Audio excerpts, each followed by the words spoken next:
اللہ آپ کو مقام محمود عطا فرمائے گا۔ یہ مقام محمود کا ملنا ایک عجیب نعمت ہے۔ نبی اسلام ارشاد فرماتے ہیں قیامت کا دن ہوگا اور لوگ بہت زیادہ دہشت کی حالت میں ہوں گے، پسینے میں شرابور، گرمی ہوگی، سایہ عرش کے سوا اور کہیں نہیں ہوگا، اور جہنم کے اندر ابال آئے گا اور انگارے آسمان کی طرف اچھلیں گے، اور جب آسمان کی طرف جائیں گے اور نیچے گریں گے تو انبیاء میں سے کوئی نبی ایسا نہیں ہوگا جو خوف زدہ نہ ہو کہ کہیں یہ انگارے میرے اوپر آ کر نہ گر جائیں۔ امام غزالی رحمۃ اللہ لکھتے ہیں کہ لوگوں کے اوپر اتنا خوف ہوگا ان کے بالوں کی جڑ سے پسینے کا قطرہ نکلنے کی بجائے خون کے قطرے نکل رہے ہوں گے، اتنا خوف ہوگا۔ اس خوف کی حالت میں سب انبیاء نبی علیہ السلام کے پاس آئیں گے اور کہیں گے کہ آپ اللہ کے محبوب ہیں، آپ اللہ سے سفارش کیجئے کہ اللہ تعالیٰ اپنی مخلوق کا حساب لے لے اور اس پریشانی سے اور اس تنگی سے ہمیں نجات ہو جائے، ہم سے یہ گرمی برداشت نہیں ہو رہی۔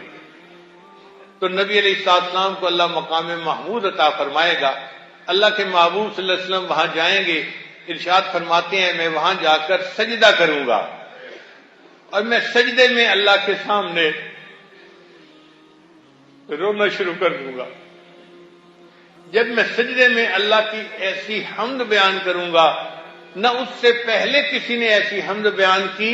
نہ اس کے بعد کوئی ایسی حمد بیان کر سکے گا، ایسی اللہ کی تعریفیں کروں گا اور رونا شروع کر دوں گا۔ اللہ فرمائیں گے اے میرے محبوب ارفع راسک، اپنا سر اٹھائیے، سل توتا، آپ جو مانگیں گے میں آپ کو عطا کروں گا۔ تو نبی علیہ السلام فرماتے ہیں پھر میں اپنا سر اٹھاؤں گا اور میں عرض کروں گا اے اللہ آپ کے بندے اس وقت بہت مشکل حالات میں ہیں، آپ ان کا حساب لیجئے تاکہ یہ اس گرمی سے نجات پائیں اور ان کو آپ جنت کی جگہ عطا فرمائیں۔ اللہ فرمائیں گے اچھا میرے محبوب حساب کے لیے کسی کو پیش کیجئے۔ علماء نے کتابوں میں لکھا ہے کہ نبی علیہ السلام حضرت ابوبکر صدیق لانو کو کہیں گے ابو بکر آگے بڑھو اور اپنی زندگی کا حساب پیش کرو۔ ابو بکر صدیق لانو پہلے عرض کریں گے اے اللہ کے حبیب صلی اللہ علیہ وسلم میں تو مسلمان بڑی عمر میں جا کر ہوا، بہتر یہ ہوتا کہ آپ کسی ایسے بندے کو پیش کرتے جو بچپن سے مسلمان ہوا اور پوری زندگی اس نے اسلام میں گزاری۔ نبی اسلام پھر فرمائیں گے نہیں ابو بکر تم ہی آگے بڑھو۔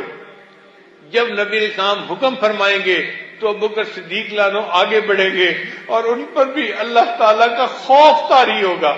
اللہ کے جلال کی کیفیت ہوگی، اور وہ بھی نبی اسلام کی اتباع میں سجدے میں جا گریں گے اور رونا شروع کر دیں گے۔ جب صدیق اکبر لانو رو رہے ہوں گے تو اللہ فرمائیں گے ابو بکر تو میرے محبوب کا یار غار ہے اور تو نے تو میرے محبوب پر اتنے احسانات کیے کہ میرے محبوب نے فرمایا میں نے دنیا میں سب کے احسانات کے بدلے دے دیے، ابو بکر تیرے احسان کا بدلہ قیامت کے دن اللہ دے گا، تو ایسی زندگی گزار کے آیا ہے، چل میں نے تیرے سب گناہوں کو معاف کیا اور بلا حساب تجھے جنت عطا فرما دی۔ جب صدیق اکبر لانو اس حساب سے نکل کر جنت کی تفتیش سے جائیں گے تو نبی اسلام عمر لانو کو یہی حکم دیں گے۔ عمر لانو بھی ابتدا میں یہی الفاظ کہیں گے اے اللہ کے حبیب صلی اللہ علیہ وسلم میں تو عمر کے بڑے حصے میں جا کر مسلمان ہوا، آپ کسی ایسے بندے کو پیش کریں جو بچپن سے مسلمان ہو اور پوری زندگی اس نے اسلام میں گزاری ہو۔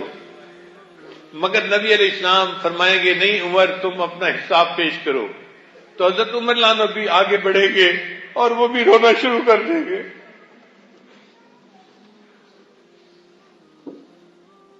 جب وہ رو رہے ہوں گے اللہ فرمائیں گے عمر تم روتے ہو، تم نے تو ایسی زندگی گزاری کہ تم میرے محبوب کی مراد تھے، مراد مصطفیٰ تھے، اور تمہاری وجہ سے اسلام کو شان و شوکت ملی اور اسلام کو تم نے دنیا کے اندر مضبوط کر دیا، جما دیا۔ تمہاری ایسی زندگی کو دیکھ کے میں اتنا خوش ہوں کہ چلو تمہیں میں نے بلا حساب جنت عطا فرما دی۔ پھر نبی علیہ السلام حضرت عثمان غنی لانو کو حکم فرمائیں گے، حضرت عثمان غنی لانو رونا شروع کر دیں گے کہ میں کیسے حساب اللہ کے سامنے پیش کروں۔ جب عثمان غنی لانو روئیں گے تو اللہ تعالیٰ فرمائیں گے، عثمان تو نے ایسی زندگی گزاری کہ ایک مرتبہ عید کا دن تھا اور میرے محبوب صلی اللہ علیہ وسلم عید کی نماز پڑھنے کے لیے جا رہے تھے تو عائشہ صدیقہ رضی اللہ تعالی عنہا نے کہا کہ اے اللہ کے حبیب صلی اللہ علیہ وسلم عید کا دن ہے، کچھ پیسے دے دیجئے، ہم کچھ گروسری منگا لیں، کھانا بنائیں گے، آج ہم بھی کھائیں گے اور مدینہ کی بیوائیں بھی آئیں گی اور یتیم بچے بھی آئیں گے، ان کو بھی کھانا کھلائیں گے۔ تو نبی علیہ السلام نے جواب دیا تھا کہ میرے پاس تو کچھ پیسہ نہیں دینے کے لیے، تو وہ خاموش ہو گئی۔ اب نبی علیہ السلام عید کی نماز پڑھنے کے لیے چلے گئے، جب واپس تشریف لائے تو حیران، گھر میں کھانا بنا ہوا ہے، گھر والے بھی کھا رہے ہیں اور مہمان عورتیں یتیم بچے سب کھانا کھا رہے ہیں۔ تو نبی علیہ السلام نے سیدہ صدیقہ عنہا سے پوچھا کہ یہ کھانا کیسے یہاں پکا اور کیسے آیا؟ انہوں نے کہا اے اللہ کے حبیب صلی اللہ علیہ وسلم جب آپ تشریف لے گئے تو سیدنا عثمان غنی لانو نے ایک اونٹ گروسری سے بھرا ہوا آپ کی ہر بیوی کے گھر ہدیہ اور تحفہ بھیجا ہے۔ ہمارے گھر بھی ایک اونٹ سامان سے لدا ہوا آیا، اب اس سامان سے ہم نے کھانا بنایا ہے، ہم بھی کھا رہے ہیں اور آنے والے مہمانوں کو بھی کھلا رہے ہیں۔ نبی علیہ السلام کا دل اتنا خوش ہوا کہ نبی علیہ السلام نے دعا دی، یا رحمان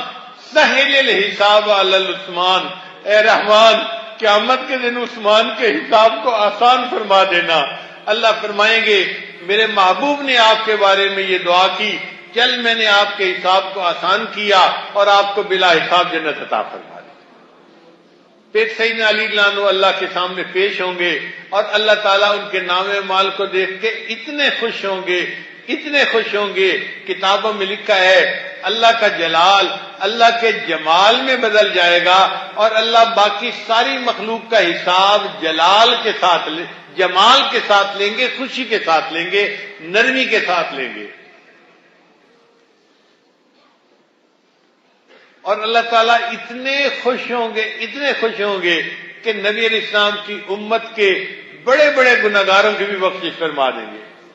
حدیث پاک میں آتا ہے اللہ تعالیٰ نبی علیہ السلام کے ایک امتی کو بلائیں گے اور اس کے گرد رحمت کی چادر کا پردہ ڈال دیں گے، پھر اس کو گنوائیں گے، تو نے یہ گناہ کیا، وہ تسلیم کرے گا، تو نے یہ گناہ کیا، تو نے یہ گناہ کیا، یہ ساری زندگی کے گناہ گنوائیں گے، حتیٰ کہ اس بندے کو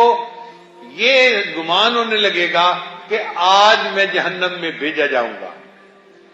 جب بہت ڈر جائے گا نا کہ میں آج جہنم میں بھیجا جاؤں گا، اللہ فرمائیں گے دیکھ ہم نے دنیا میں بھی تیرے گناہوں پہ پردہ ڈالے رکھا، آج بھی تیرے گناہوں پہ پردہ ڈالتے ہیں، اللہ اس کے گناہوں کو نیکیوں میں تبدیل کر دیں گے۔ اس کے بعد جب رحمت کی چادر اللہ ہٹائیں گے تو مخلوق دیکھے گی اس بندے کے نام اعمال میں کوئی گناہ ہی درج نہیں ہوگا، تو لوگ سمجھیں گے شاید انبیاء میں سے کوئی بڑا نبی ہوں گے یا اولیاء میں سے کوئی بڑے ولی ہوں گے کہ جس کی زندگی میں کوئی گناہ ہی نہیں، حالانکہ وہ ایک گناہگار امتی ہوگا، اللہ کی رحمت سے اس کی بخشش ہو چکی ہوگی۔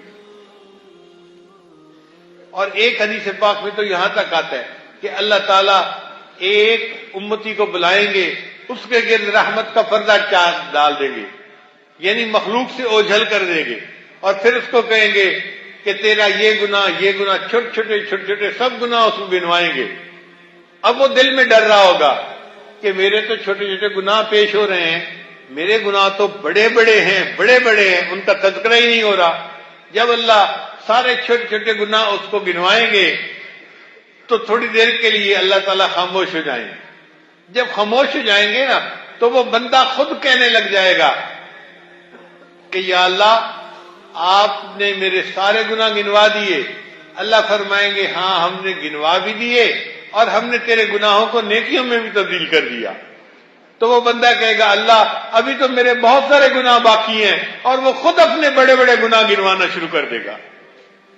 تو اللہ مسکرا پڑیں گے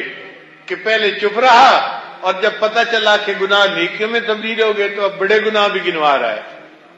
اب اس کے گناہوں کو اللہ نیکیوں میں تبدیل کر کے پھر پردہ ہٹائیں گے اور مخلوق کہے گی کہ نبی علیہ الصلوۃ والسلام کا یہ کیسا امتی تھا جس نے زندگی میں کبھی گناہ ہی نہیں کیا تھا۔